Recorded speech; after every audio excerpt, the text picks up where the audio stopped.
The crowd gasped when Wallace raised his hand, not in surrender, but to push back his hood. In that instant, a hush fell over the onlookers. For the next 3 hours, the sky above Smithfield was filled with the shouts of men and the cries of women.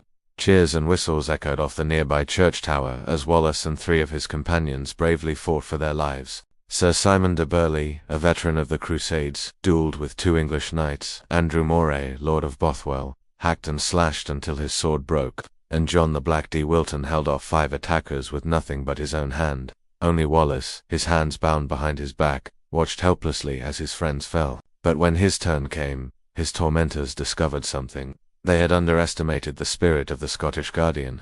Wallace fought with the fury of a cornered animal, snarling and clawing, his raw strength belying his battered body. And though the executioners beat him with sticks and stabbed him with their knives, he continued to defy them. Finally, exhausted and bleeding, Wallace was dragged down, his limbs leaden, his eyes blank with pain. Onlookers averted their faces as the executioners set their next task. Exposing every inch of Wallace's body to the jeering crowd, they tore off his clothes, leaving him naked and shivering. One chronicler would later write that Wallace looked like a red ripe emerged from an orchard picked before its season. They pulled at his wounds, their knives flashing, tearing off chunks of flesh until his back was a mass of bloody welts. As they worked, the executioners sang bawdy songs and made lewd jokes, reveling in the degradation of their victim. All the while, Wallace lay still, enduring, but his ordeal was far from over. The crowd roared again as the third part of the punishment began. Quarter, quarter, the executioners shouted, echoing the word as they dragged Wallace to a nearby horse. With a sharp prick of a knife, they paralyzed him, then strapped him to the horse, his body grotesquely twisted. The poor beast reared, snorting, trying to shake off the weight of the dead man slung across its back. The executioners mounted, urging the horse forward with sharp commands. The spectators pressed close to get a good view as the animal lurched and staggered, dragging Wallace's corpse through the streets, his dismembered limbs flailing and banging against the cobbles, the stench of his torn muscles mingling with the city's grime. After what felt like an eternity, they reached the final destination, a gallows erected atop a hill. The executioners threw his mangled body onto the pyre, lit the tinder, then watched with morbid satisfaction as the flames caught fire to Wallace's entrails. The Scots who witnessed the spectacle from a distance saw more than a spectacle. They saw martyrdom. To many, Wallace became a symbol of their own oppression, his agony their own. Those who would later write of his death celebrated his courage, his refusal to yield to his captors. Even today, people debate whether he died facing forward or in a Christian posture of prayer. The idea being that no matter how he faced his death, his spirit remained indomitable. And yet somewhere in the records of those days, a detached official wrote simply that Wallace had been executed according to his sentence. In the end, there was no poetry, no legend, just the brutal reality of a terrible death.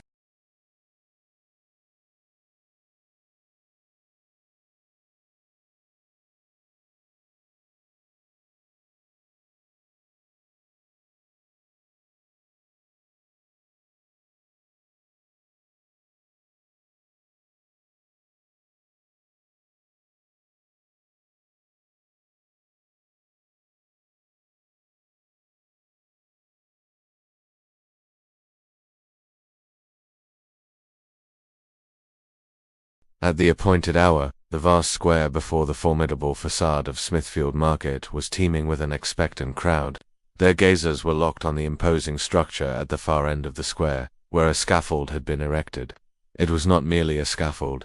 It stood like a solemn stage, a silent witness to a drama of human will and royal authority about to unfold. On this scaffold, secured with iron shackles and ropes, stood the man whose name resonated through the heart of the city, Robert Wallace. A murmur rippled through the assembly as he emerged, his form silhouetted against the rough-hewn timbers. He was the central figure in a tableau meticulously arranged by the city officials, a display of justice and a stark reminder of the consequences of challenging the crown. As Wallace took his place, the atmosphere thickened with anticipation. His face, etched with determination, betrayed the turmoil of emotions raging within him. His head was held high, his eyes scanning the sea of faces turned towards him. Among them, many were curious spectators, while others bore the weight of personal feelings, their gazes unwavering, their judgments already formed. With Wallace securely positioned, the first stage of the proceedings commenced. A hush fell over the crowd as 2 burly guards, their faces impassive, their movements precise, approached the scaffold. In their midst was something that seemed to hang heavy between them, a thick rope, its fibers worn with age and use. This was no ordinary rope. It was the instrument of the sentence, the tangible link between Wallace and the grim fate that awaited him. Slowly, deliberately, the guards maneuvered, preparing the rope for its grim task. Each movement was laden with solemnity, each second stretching with the weight of what was to come. As they reached the crossbeam above, they secured the rope with practiced ease, completing the first act of a macabre performance. There was a moment of stillness, broken only by the distant clamor of the city. Then, at a signal barely perceptible, the rope began to move. It was drawn upward, tautening, pulling, lifting. Wallace's feet left the platform, then his knees, his hips, and finally his chest. He was suspended in midair, the rope biting into his neck, cutting off his breath, stealing his voice. Below, the crowd stirred, a murmur rising, swelling, echoing in the vast space. Cheers and jeers mingled with awestruck murmurs. Some looked away, unable to bear the sight, while others leaned closer, morbidly fascinated. All were caught in the spell of the unfolding drama, aware they were witnessing a pivotal moment in the life of a defiant man.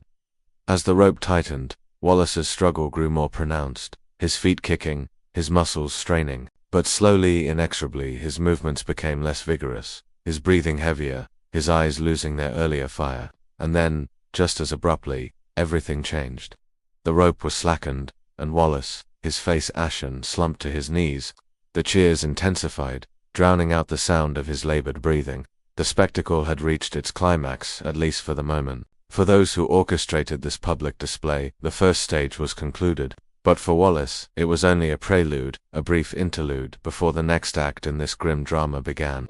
And as if to underline the theatrical nature of the proceedings, the scaffold at Smithfield had been designed with multiple levels. With Wallace suspended on the upper level, the officials moved to the lower one. Here a large wooden block awaited, a somber altar for the next phase of his punishment. The officials, their voices echoing in the vast space, read aloud the sentence, each word carrying the weight of legal authority. They spoke of Wallace's crimes, his defiance of the crown, his role in the tumultuous events that had shaken the city. Then, with the sentence complete, they descended to the lower level, preparing to bring Wallace down from his temporary suspension.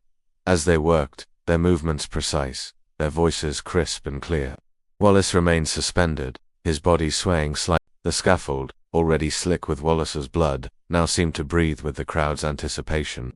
The jeers and shouts had grown quieter, replaced by a low, almost electric hum of murmuring voices.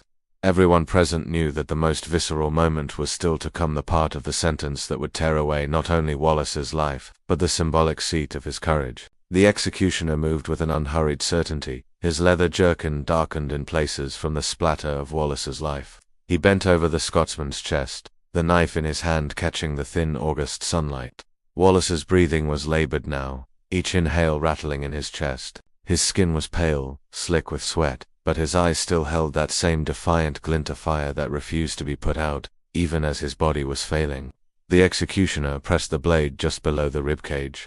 The steel parted flesh with an ease born of grim expertise, the sound of the cut almost inaudible beneath the collective gasp of the crowd. He worked quickly but methodically, slicing upward toward the sternum, widening the wound with practiced hands. There was no anesthesia, no numbing, only the sheer rawness of steel and human flesh. Wallace's body tensed involuntarily, a shudder running through his frame, followed by a deep, strangled groan. It was not a scream. Screaming took breath, and breath was scarce. With his hands now inside the cavity, the executioner groped for the organ he sought. When his fingers closed around the still-beating heart, he wrenched it free in one brutal motion. The crowd recoiled, some gasping, others shouting in morbid excitement. The heart, glistening and twitching in his palm, was held aloft for all to see. The ritual words rang out over Smithfield, "Behold, the heart of a traitor." The phrase was both proclamation and performance, a signal to the assembled citizens that they were witnessing the ultimate act of royal justice. To Edward I, this moment was as important as the death itself. It was the point at which the body became a symbol, stripped of humanity and reduced to a lesson. The heart was thrown into the boiling cauldron with a hiss and a spray of steam, the air filled with the sickly sweet stench of cooking flesh, so thick it clung to the throat. The cauldron now held the remnants of a man-organ's flesh, and bone fragments dissolving into unrecognizable matter. With Wallace's heart removed, The executioners knew the end was near. They were not meant to prolong a spectacle beyond its dramatic peak. The next step was the beheading, and though it lacked the drawn-out agony of the earlier stages, it carried its own brutal weight. 2 guards hauled Wallace upright. His head lolled slightly to one side, the muscles in his neck slack from exhaustion and injury. Blood from the gaping wound in his torso dripped steadily onto the planks beneath him. He was pushed toward the block, a low, sturdy piece of wood, stained with the history of countless other deaths. The axe was brought forth, its blade broad and polished to a cold gleam. The executioner took his place, adjusting his grip, measuring the angle. The crowd pressed forward, their voices hushed now, waiting for the final act. Wallace's head was positioned on the block, his cheek resting against the wood. Whether he had the strength left to think, to pray, or to curse his captors, no one could say. Perhaps in that moment, his mind was already far from Smithfield, back in the green hills of Scotland, among comrades and open skies. The axe fell with a heavy, ringing thunk. The cut was clean.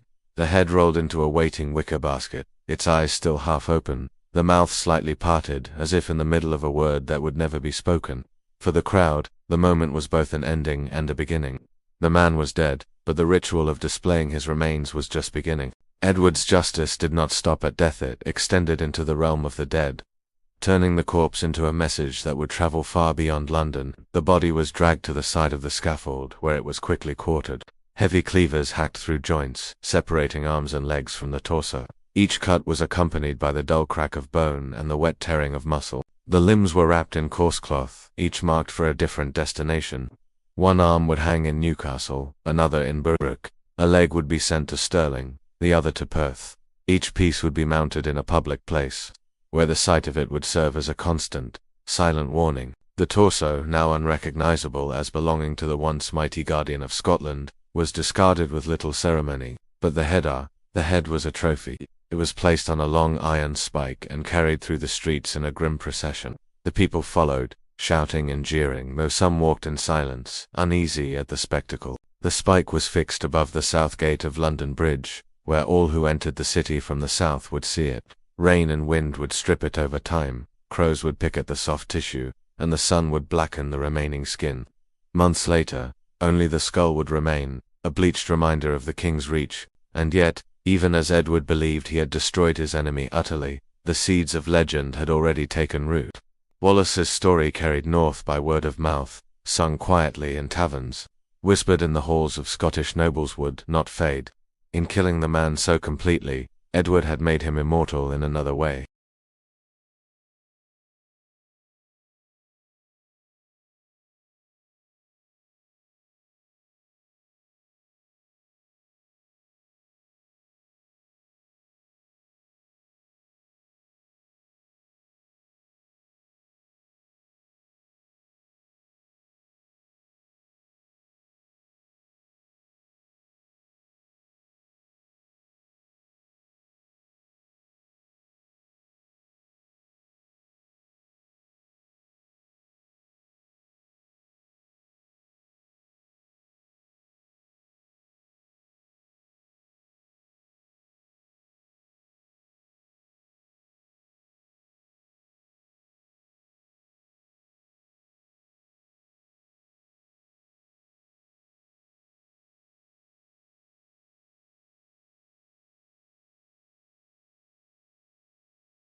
When the final act of the sentence was over and the officials had completed their duties, the crowd at Smithfield began to disperse. Some left talking animatedly, sharing their impressions with companions, who had not been close enough to see the events clearly. Others departed in silence, their expressions solemn, the memory of what they had witnessed lingering in their minds. For the authorities, the matter did not end there.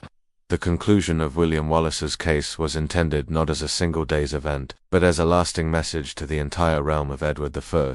The king understood that a show of authority had to resonate far beyond the place where it occurred, carried in stories and retellings to towns and villages across the land. That same afternoon, Wallace's head was transported to London Bridge as part of a formal display. Guards escorted it through the city until it reached the great southern gate of the bridge, where it was mounted in a visible position for travelers to see. Its placement ensured it could be recognized by anyone entering London, serving as a visual reminder of the crown's reach. Other parts of the sentence were also carried out symbolically in various locations across the kingdom. Messengers travelled to key towns Newcastle, Berwick, Stirling, and Perth, where these signs were placed prominently at gates or market squares. The intention was to make the king's message present even in distant corners of the realm. In London, stories of the event quickly spread. Taverns and marketplaces buzzed with conversation, and each retelling added small variations. Some claimed Wallace had shown no sign of fear. Others said he had spoken defiantly until the very end. While details shifted, the central fact remained. The king's justice had been carried out in full view of the people. North of the border, however, the story took on a different tone. In Scotland, word of Wallace's death was passed quietly between trusted voices. Too many, it was not a tale of justice served, but of harshness from an occupying power. Songs began to circulate, telling of his campaigns, his capture, and his end. These verses, often sung by traveling musicians, preserved his memory not as that of a criminal, but of a man who had resisted until the last. Even within England, there were some who viewed the sentence with unease. Scholars and courtiers aware of the legal complexities noted that Wallace had never sworn allegiance to Edward I, raising questions about the charge of treason. Such concerns were spoken of only in private, as loyalty to the crown remained paramount. Over time, the impact of the event shifted. While the king had sought to use it as a display of strength, many remembered instead Wallace's steadfastness. His endurance during the proceedings became a source of quiet admiration, particularly among those who opposed English rule in Scotland. Years after Edward I's reign, Wallace's story continued to be told. Parents recounted it to children, and minstrels sang of his deeds, blending history and legend until the two were indistinguishable. For the Scots, he became a symbol of resistance. For others, a figure whose defiance marked him as extraordinary. Smithfield, already known for public executions, gained another chapter in its long and often grim history. The memory of that day's crowds, its officials, and the solemn weight of the proceedings remained part of the square's legacy. As for the displays on London Bridge and in the towns, time eventually removed them, yet their absence did not erase the memory of what they had represented. In the end, the very act meant to extinguish William Wallace's influence ensured that his name would live on far beyond his lifetime. Thank you for watching. The year is 1297. The location, Smithfield, a busy market area in the heart of London. It's a place where people come to buy and sell, to gossip and trade, their lives measured in the ebb and flow of the seasons.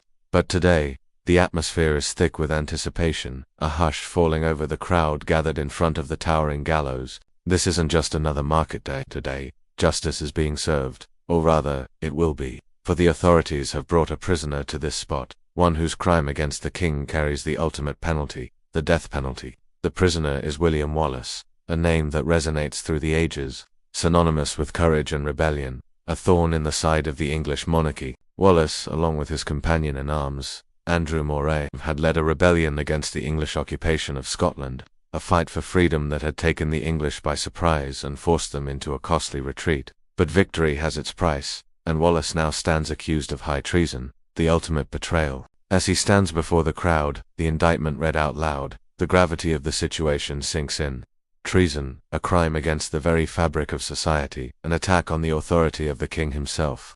The sentence is as severe as it is public, a spectacle designed not just to punish, but to dissuade others from following Wallace's path. The punishment, death by hanging, drawn and quartered. It's a punishment reserved for the most hated criminals, a form of execution intended to humiliate and degrade as much as to end a life. But the day is long, the final act of the sentence is still to come. As the officials complete their grim duties, the crowd at Smithfield begins to thin. Some linger, morbidly fascinated, while others head home, the image of the broken Scottish hero seared into their memories. For the authorities, the job is not yet done. The execution of William Wallace is not just a local event. It's a statement, a message that must resonate throughout the kingdom. That same afternoon, Wallace's head is cut off and placed on the London Bridge, a gruesome display intended to remind all who pass beneath its arches of the fate that awaits those who defy the crown. Other parts of the sentence are carried out symbolically in other towns across the kingdom. Messengers bearing the grisly trophies travel to Newcastle, Berwick, Stirling, and Perth, where similar scenes are enacted, the severed limbs displayed prominently in each town. It's a macabre tour, a parade of death that serves to underline the reach and ruthlessness of the English monarchy. In the days that follow, Stories of the event spread. Taverns and marketplaces buzz with conversation, and each retelling adds its own embellishments. Some claim Wallace showed no sign of fear, while others say he spoke defiantly until the very end. As for the Scots, the news travels like a mournful song, whispered from person to person, each listener shaking their head in sorrow. Here the story takes on a different tone. It's not a tale of justice, but of harshness from an occupying power, of a brutal crackdown on a rebellion. Songs begin to circulate, telling of Wallace's campaigns, his capture and his end, preserving his memory, not as that of a traitor, but as a man who fought for his homeland until the last. And so the story of William Wallace's execution echoes through the ages, a grim reminder of the cost of rebellion. But perhaps the most intriguing part is how the story changes with each telling, becoming a distorted reflection of the original event. And over time, as the years roll by and the memory of the brutal sentence fades, Wallace's story transforms